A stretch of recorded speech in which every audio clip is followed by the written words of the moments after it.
일주일에 1% 가학적 투자. 아이스코어. 우리는 파인드 스탁 DNA입니다.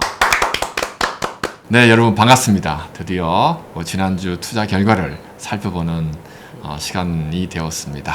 네, 지난 한 주간 주식시장에 많은 일들이 있었는데 투자 성과를 여러분들에게 보고하도록 하겠습니다. 먼저 크리스. 예. 지난주 한 주 정말 힘들었습니다.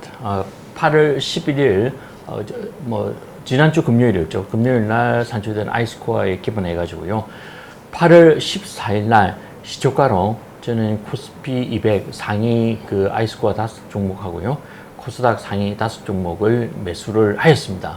그래서 8월 14일 날, 8월 15일이 휴일이었기 때문에 이 포지션을 그냥 청산을 할까 말까 하다가 그래도 주중에 하루 휴일이니까 괜찮겠지 생각하고 그냥 15일 날 휴일에 포지션을 그대로 들고 갔습니다. 그게 큰 배착이었습니다. 그래가는데 이게 8월 15일 날 상당히 좀 시장에 몇 가지 충격적인 뉴스가 들어왔고, 그것 때문에요. 16일 날 시장이 오픈하자마자 갭다운 된 종목들이 마구 나와 버렸습니다. 그래가지고 이 포지션이 정말 이 포지션을 바로 청산해야 될 지경에 이를 정도로 포트폴리오 자체의 수익률이 굉장히 악화되었습니다. 그래서 이때 이제 포지션을 청산할 것인가 아니면은 이제 손실을 좀 줄이는 방향으로 알 것인가 고민하다가요. 손실을 줄이는 방향을 택했습니다. 그래가지고 일단 기준을요. 마이너스 3이 아니고 마이너스 6%를 기준으로 해가지고 마이너스 6% 미만으로 내려간 종목들을 일단 두 종목을 8월 16일 날 청산했습니다. 그래서 8월 16일 날 현대 엘리베이터하고요. 레인보우 로보틱스를 일단 청산을 하고요. 그 다음날 8월 17일 날 장을 또 맞이를 했습니다. 이날도 역시 리스크 관리를요. 손실을 좀 줄이는 쪽으로 가가지고요. 요날도 두 종목을 청산을 했습니다. 아시아나항공하고 CJ를 청산했고요. 그래가지고 이제 금요일 날 장이 반등하기를 좀 기대를 했는데 새벽에 보니까 미국 장이 많이 빠졌더라고요. 그래서 이번 주는 희망이 없다. 그래가지고 금요일 날 시초가에 포지션을 다 청산을 했습니다. 그래서 결국 일주일 동안의 투자 수익률은요 마이너스 5.42%, 그리고 이때 벤치마크인 코스피 200의 수익률은 마이너스 4.5%였습니다. 이상입니다. 네, 그 다음 제가 발표하도록 하겠습니다. 저는 코스닥 150에서 6종목을 샀고요. 그리고 원래 5종목 사기로 했는데 한 종목 늘린 이유는 혹시나 이 중에 큰 하락이 있어서 빠지는 종목이 있을 것 같아서 한 종목 늘려서 매수를 했고요. 그리고 개인적으로 8월 16일 날 회의가 있어서 관리를 못했습니다. 그래서 8월 17일 오픈에 전 종목 매도를 했습니다. 그래서 마이너스 4.89%를 기록했고요. 벤치마크는 마이너스 2.53%입니다. 그래서 벤치마크 대비 저조한 수익을 기록했습니다. 네, 이상입니다. 네, 민키. 네, 민키입니다. 저는 코스피 200 종목 5종목을 월요일 오픈에 매입을 했습니다. 아까 크리스가 말씀하셨듯이 이게 8월 15일 휴일이 약간 변수로 작용을 했습니다. 저도 역시. 그래서 월요일에 성과가 나지 않는 상황에서 일단 오버나잇을 하자는 생각을 하게 되었고, 근데 이제 문제는 미국 시장이 이제 속락을 하게 되면서 전체적으로 수요일, 목요일, 금요일에 이르기까지 시장이 하락하는 상황이 이제 이어졌습니다. 원칙상으로는 종목 마이너스 3%, 그 다음에 펀드도, 포트도 마이너스 3%에서 로스컷을 했어야 되는데, 이미 시장이 좀 하락폭이 컸고, 그리고 우리의 모델과 저의 종목들 성과도 시장 하락의 영향을 좀 많이 받았다고 생각을 해서 약간 베팅을 하는 심정으로 금요일까지 계속 오버나잇을 했습니다. 그래서 그 결과 이제 8월 18일 종가까지 지켜보다가 결국 종가로 다 이제 클로즈를 하게 되었습니다. 그래서 성과는 마이너스 5.94%로 나왔고요. 그 동기간에 코스피 200은 마이너스 3%였습니다. 그래서 상당히 저조한 수익률을 기록을 하게 됐는데, 그것은 제가 이제 그 로스컷에 대한 저 스스로의 기준을 지키지 않은 그 탓이 크다고 그렇게 생각을 하고 있습니다. 이상입니다. 네, 그러면 우리의 모델 포트폴리오의 성과를 살펴보도록 하겠습니다. 네. 민키. 네. 모델 P, 모델 D, 모델 X 세 개 모델의 이제 지난 이번 주 성과입니다. 코스피 200을 추종하고 있는 모델 P 같은 경우는 마이너스 5.83%를 기록을 했고요. 동기간에 코스피 200은 마이너스 3.45%였습니다. 그리고 코스닥 기반의 모델 D는 마이너스 5.56%, 동기간에 코스닥 150은 마이너스 2.53%였습니다. 그리고 KRX 300을 추종하고 있는 모델 X 같은 경우는 마이너스 4.24%, 동기간 KRX 300은 마이너스 3.41%였습니다. 그래서 결과적으로 세 개 모델 모두가 벤치마크를 하회하는 수익률을 기록했는데요. 이거는 지금까지 우리가 모델을 운영하고 트래킹한 이래로 가장 좀 이례적인 성과를 낸 것으로 이렇게 이해가 됩니다. 그래서 이제 그거에 대해서 또 자세한 내용을 우리가 또 논의를 하겠지만은 일단 좀 이례적인 성과가 결과가 나왔다, 이렇게 말씀드릴 수 있을 것 같습니다. 네, 감사합니다. 우리의 모델 포트폴리오도 성과가 저조했는데, 자, 왜 이런 성과가 나타나는지 크리스 한번 설명을 해 주실래요? 네, 이 모델 포트폴리오의 기본적인 설계는요, 모멘텀에 기반한 측면이 상당히 좀 강한 면이 있습니다. 그래서 이 모형은 뭐 예를 들어서 만일 주가가 마이너스 100에서 플러스 100 사이에서 이렇게 박스장에서 움직인다 했을 때요, 이게 만일 마이너스 100에서 시작해서 80까지 올라갔을 때의 그 상황하고요, 100을 치고 내려와서 80이 된 상황이고요. 점수는 같은 80에 머물러 있지만 두 개 분명히 상은 다른 거거든요. 내려올 때의 80하고 올라갈 때의 80이 두 개 다른데, 우리 모델 포트폴리오에서는 그런 상황을 그냥 같이 80으로 동일시해서 처리를 해 왔습니다. 그래서 요게요, 보통의 경우에는 크게 문제를 만들지 않았지만, 이번과 같이 갑자기 주중에 휴일이 하나 끼었고, 그 휴일을 기반으로 해서 시장의 방향성이 급변했을 때는 우리 모델이 제대로 대응을 할 방법이 없었습니다. 그래서 아주 이 모델을 운영해온 경험에서는 이례적으로 포트폴리오 구성 모든 종목이 동시에 파란색을 내는 아주 기현상이 발생했습니다. 그래서 그렇게 중간에 시장의 그 기류가 급변했을 때는요, 그냥 리스크 매니지먼트를 아주 철저히 가동을 해가지고요, 그냥 포트폴리오 자체를 다 청산하는 그런 전략을 취하는 게 바람직하지 않았나 하는 생각이 듭니다. 네, 결국은 우리의 투자 원칙인 리스크 매니지먼트 전략을 철저하게 따르면 도움이 된다는 내용입니다. 자, 그러면 이제 8월 18일자 아이스코어를 발표하도록 하겠습니다. 우리 크리스께서 설명해 주실래요? 예, 요번 그 아이스코어의 특징은요, 이전하고 또 구성 종목들이 상당히 많이 변했다는 겁니다. 그래서 지난주까지의 종목은요, 중국의 그 한한령 해제가 호재로 작용해가지고 그 관련된 구성 종목들이 상당히 많이 매수 추천되었는데요. 이번엔 또 시장 기류가 바뀌었습니다. 소비재 위주로 해서 많이 바뀌었고요. 그리고 또 재밌는 상황이요. 지난주에는 코스닥 종목이 꽤 강세를 보였습니다. 매수 추천이 많이 되었었죠. 근데 요번에는 코스닥 종목이 매수가 대폭 줄어들었고요.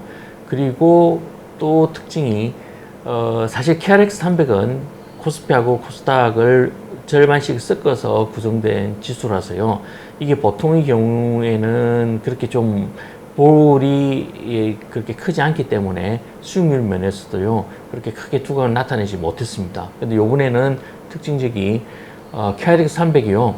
일단 매수 추천된 종목 수도 많고 KRX 300 자체에서 매수된 추천 종목이 다른 주보다 훨씬 많아졌다는 겁니다. 그래서 다음 주는 뭐 코스피나 코스닥보다 이 KRX 지수를 구성하는 종목들이 좀 강세를 보이지 않을까 그렇게 예상이 되어집니다. 그래서 코스피 200은요 모두 12종목이 매수 추천되었고 코스닥 150은요 8개 종목이 추천이 되었고 그리고 KRX 300에서는요 보니까 모두 19개 종목이 추천이 되었습니다. 그리고 보시면 저기 코스피 200하고 겹치는 종목이 5개 종목, 그리고 코스닥하고 겹친 종목은 2개 종목.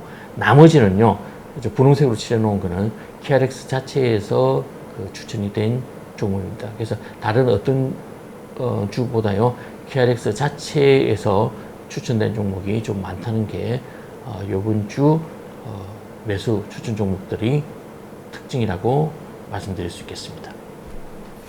네, 감사합니다. 그러면 8월 18일자 아이스코어를 기반으로 해서 다음 주 투자 전략을 어떻게 가지고 갈 건지 설명을 들어보도록 하겠습니다.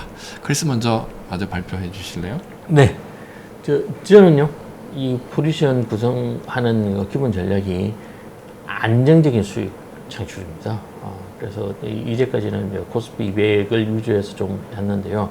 사실 코스피 200이나 코스닥 150은 시장이 좋을 때는요, 수익률 보류이 상당히 좀 큰 편이었기 때문에, 고수익을 얻는데 좀 유리한 측면이 있었지만, 반대의 상황일 때는요, 이게 상당히 좀, 수익률 관리하기가 높은 볼 때문에 상당히 좀 힘든 측면도 있습니다. 그래서 아무래도 볼이 좀 안정적으로 관리가 되고 있는, 왜냐하면 구성 종목 수가 워낙 300개씩 많기 때문에 많은 구성 종목에서 선택된 KRX 300은요, 그렇게 뭐 고수익을 창출할 수 있는 그런 포지션을 구성하기에는 조금 무리가 있지만, 그래도 안정적으로 포지션을, 포트폴리오 관리를 할 수 있는 구성 종목들 위주로 매수 추천이 되기 때문에 다음 주에는 KRX 300에서요 좀 종목 수도 많이 가져가겠습니다. 상위 10개 종목을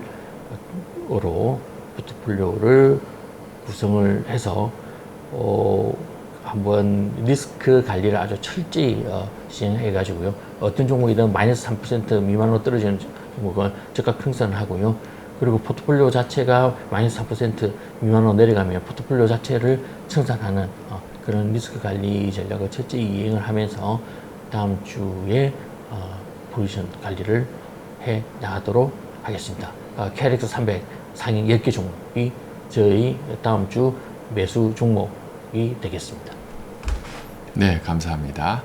네, 저는 계속 코스닥 150에 기반해서 운영을 하고자 합니다. 이번에 추천된 종목이 8종목인데 이 8종목 모두 균등 배분해서 매수하고자 합니다. 종목 수를 늘린 이유는 아무래도 시장의 변동성이 너무 커서 종목 수를 늘리고요. 또 하나의 방점은 아무래도 지난 한 주 변동성이 컸기 때문에 리스크 관리 차원에서 개별 종목 3% 손실 난 거 컷하고 또 포트폴리오 3%가 손실 나면 컷하는 전략으로 운영하고자 합니다. 네, 민키입니다. 저는 지난주에 코스피 200을 선택을 했는데요. 다음 주에도 코스피 200으로 가려고 합니다. 종목은 5종목을 하고요. 그리고 시장의 변동성이 지금 여러 가지로 변화를 주고 있기 때문에 다음 주에는 철저하게 로스컷 기준을 지키는 쪽으로 이제 운영을 할 생각입니다. 그래서 당분간 수익 내기가 좀 쉽지 않다는 기본 인식을 가지고서 잘 위험 관리할 수 있도록 그렇게 대응하도록 하겠습니다. 네, 감사합니다. 그러면 저희들 8월 18일자 기반해서 투자 전략을 설명을 드렸고요. 이 투자 전략의 성과를 다음 주 이 시간에 저희들이 다시 한번 여러분들께 보고하도록 하겠습니다. 네, 이번 주에는 저희들이 시장의 변동성이 크고 위험이 증가할 때에 포트폴리오 운영을 어떻게 하는 것이 좋은지 각자의 경험을 들어보도록 하겠습니다. 먼저 크리스? 예, 저는요 이런 하락장에서 리스크 관리를 할 때 이거 한마디 요약하자면 일단 주식과 사랑에 빠지지 말자 하는 걸로 요약해서 말씀. 주식을 사랑하시는데. 주식을 사랑하지만 사랑에 빠지지 말자입니다. 네, 알겠습니다. 왜냐면요 저기 그 리스크 관리 측면에서 그 처분을 해야 될 시점에 오면요 그냥 두 눈 지금 감고 어느 정도 손실이 났다 하더라도 빨리 처분하는 게 낫지. 처분 안 하고 그걸 계속 회복되겠지 하는 희미한 희망을 가지고 있으면요 점점 수렁에 빠져들게 되고요 더 악수를 뜨는 거는요 물타기 하는 겁니다. 물타기 하게 되면요 물타기 한다고 해가지고 뭐 상황이 개선되는 게 아니고요 빠지는 종목 계속 빠지게 됩니다. 그래서 차라리 그 종목이 정말 자기가 애정하는 종목이라고 하면요 일단 끊으셨다가 정말 바닥에서 다시 회복되는 기미가 보일 때 그때 다시 들어가시면 됩니다. 그래서 끊어야 될 때는요 자기가 감내할 수 있는 손실 이상으로 시장이 하락했을 때는요 바로 끊어야 된다는 겁니다. 그래서 우리 흔히 미련을 갖는다는 거 있지 않습니까? 그리고 미련하다는 말이 있죠. 네. 그게 같은 의미입니다. 미련은요 미련한 사람만 갖는 게 미련입니다. 그래서 주식과 사랑에 빠지지 마시고요 처분해야 될 시점이 오면요 두 눈 지금 감고 냉정하게 빨리 처분하셔야 됩니다. 처분하시지 못하면요 그 손실을 봤다는 것도 가슴 아픈 일이지만요 더 중요한 거는 하락된 종목에 자금이 못 끼어가지고요 더 좋은 기회를 놓치는 엄청난 기회비용을 부담하게 된다는 겁니다. 사실 그게 더 큰 손실이죠. 그래서 주식과 사랑에 빠지지 마시고요 처분해야 될 종목은 빨리 처분하자 하는 게 제가 드리는 리스크 관리 팁입니다. 네, 감사합니다. 주식에 미련을 갖지 말고 빠지지 말자. 네, 위험관리 측면의 경험을 들어봤고요.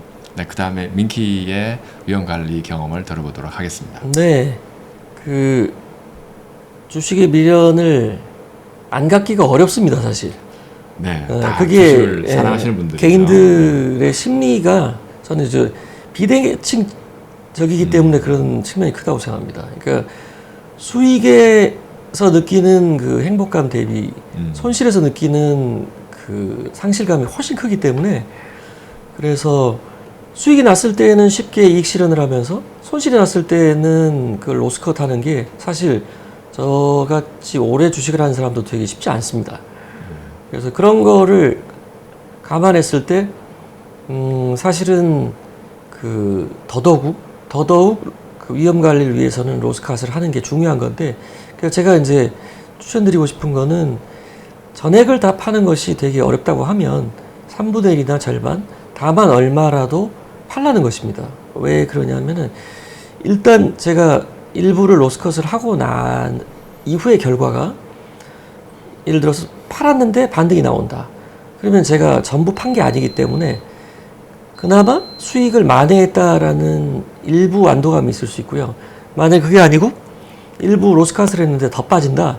그러면 제가 로스컷을 한 의사결정이 옳았던 겁니다. 그러면은 아무것도 하지 않고 그냥 빠진 것 대비해서는 그래도 상대적으로 심리적으로 낫게 됩니다.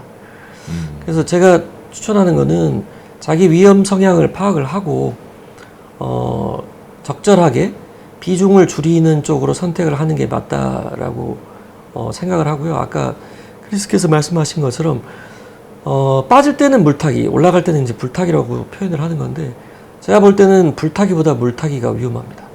왜냐하면 그게 50%의 확률로 물타기가 맞을 수 있고 틀릴 수 있다고 했을 때 물타기를 해서 손실이 났을 때의 손익이 훨씬 나쁩니다. 그러니까 운 좋게 반등을 해서 손실을 줄이고 적당히 BP에서 나올 수 있다고 하면 해피하겠지만 대부분의 경우 거기서 수익이 안 납니다. 왜냐하면 본전 정도 오면 끊어버리기 때문에. 근데 만약에 2배의 물타기를 하게 되면 거기서 추가로 빠지게 되면은 손실이 배증이 되기 때문에 그때는 굉장히 치명적일 수 있습니다. 그래서 물타기는 가능하면 하면 안 된다고 생각하고요. 그리고 만약에 물타기를 굳이 하겠다고 하면 아까 얘기가 됐던 것처럼 일단 그 로스컷을 하고 비중을 줄인 다음에 추가적인 하락폭을 감안해서 기술적으로 들어갔다가 그것도 짧게 끊고 나와서 손실을 줄이는 정도로 만족하는 게 맞지, 이거를 크게 만회하겠다는 전략을 취하게 되면은 이게 운이 좋으면은 그게 손실이 만회가 되겠지만은 이런 횟수가 많아지게 되면 결국은 언젠가는 크게 손실을 보게 됩니다. 제 경험에 따르더라도. 그래서 이런 전략은 되게 위험하다고 말씀을 드리고, 손실이 났을 때의 그 마인드 컨트롤이 되게 중요한데, 마인드 컨트롤을 잘하기 위해서는 최소한 비중은 줄이자. 네, 그런 말씀을 드리고 싶고요. 그 다음에 이제 우리 모델하고 직접 관련은 없는데, 이제 저 같은 경우는 이제 또 어떤 걸 하냐면은, 시장이 급상승을 해서 크게 오르거나 하면 저는 그때 약간 헤지 차원에서 파생으로 이제 옵션 중에 하나인 그 풋을 저는 좀 매수를 합니다. 그래서 이제 보통 불 한 장에서는 생각보다 더 많이 오른 경우도 많기 때문에 이격이 더 증폭되는 경우도 꽤 있습니다. 이번 경우도 좀 그랬던 편이고요. 그래서 일시적으로 파생 포지션에서 손실이 날 수도 있지만은 기본적으로 주식을 들고 있기 때문에, 그래서 주식에서 발생하는 이익을 어느 정도 희생한다 하더라도 지나친 변동성을 계속 노출되는 것보다는 적절하게 리스크 관리하는 차원에서 파생을 통한 헤지 전략은 나름대로 유용한 측면이 있다, 이렇게 말씀을 드릴 수 있을 것 같습니다. 네, 이건 참고사항입니다. 네, 감사합니다. 비중을 줄이자는 게 핵심 내용 중에 하나인 거죠. 그렇죠? 네, 그렇습니다. 네, 네, 저는 장기적으로 효율적 시장 가설을 믿는 신봉자이기 때문에 우리 투자 전략은 되게 단기적입니다. 그렇기 때문에 지속 가능한 것은 룰 베이스로 투자를 하는 것이 손실을 최소화하지 않을까 하는 생각을 가지고 있습니다. 그래서 저 같은 경우에는 전업 투자자가 아니기 때문에 리스크 매니지먼트 하기가 쉽지가 않습니다. 그래서 제가 하고 싶은 것은 개인적으로 모든 포트폴리오 운영을 자동화시키고 싶은 심정이 있습니다. 그래서 최대한 제 감정을 배제하고 룰 베이스로 하는 것이 어떤가 하는 생각을 하고 있습니다. 네, 이상이고요. 그러면 저희는 다음 주에 저희들의 투자 성과를 가지고 여러분들에게 돌아오도록 하겠습니다. 감사합니다.